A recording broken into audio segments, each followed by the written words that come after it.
He wrote something very interesting in this book. I was reading that last week.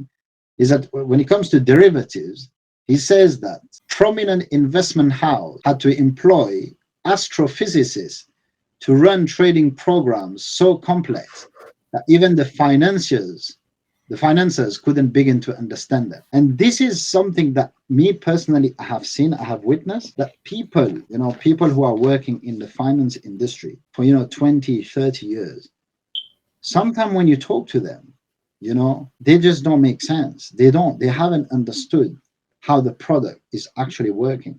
And I have seen that a lot. In fact, I have not just seen that with people working in financial industries, but even sometimes people, who are involved in businesses. They might be successful businessmen, but sometimes, they do not understand how a certain product works, especially they cannot, how can I say that? They cannot explain it to you, how, what is the actual structure from a Sharia perspective. They do not understand that from a Sharia perspective, this might be considered as riba, for example, or this person might be considered as a lender, for example. They cannot understand that, right? And I've seen that a lot, especially, when it comes, every year when people need to calculate the zakat, etc.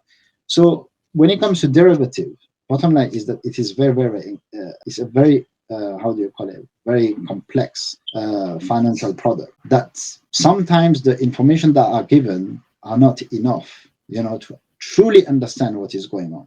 And for me, this is a very big problem. This is a very big problem. We know that, okay, derivatives are not Sharia compliant, but these structures, sometimes you cannot even tell whether they're halal or haram.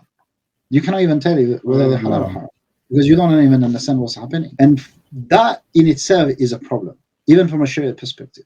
Because if you cannot say something is halal and haram, I mean, there is a doubt about it. If I am not wrong, I think Qadi Ayaz al-Maliki, if I'm not wrong, I'm sure it's him, but if it's not him, it's someone else. I have read that some years ago, a scholar who gave an explanation of what is a doubtful thing. So, the Prophet ﷺ, for example, he taught us that, there are things that are halal. What was halal is clear. What's haram is clear. And in between halal and haram, there are things that are unclear. They're doubtful, right? You don't know, meaning that it is very difficult to say whether it's halal and haram. Now, the scholars, they try to explain how do you determine when something is actually doubtful, when you don't, what does it actually mean? And as I said, if I'm not wrong, I think it's Qadi Ayad al-Maliki who gave that explanation. And I think it's the best explanation, that something is said to be doubtful when you cannot even say whether it's halal and haram. There is not enough proof, there is not enough information for you to determine whether it is halal or haram. And sometimes with certain derivative product, and not just derivative, even with certain crypto project, we can say the same thing, that there are not enough information to say that whether this is halal or haram.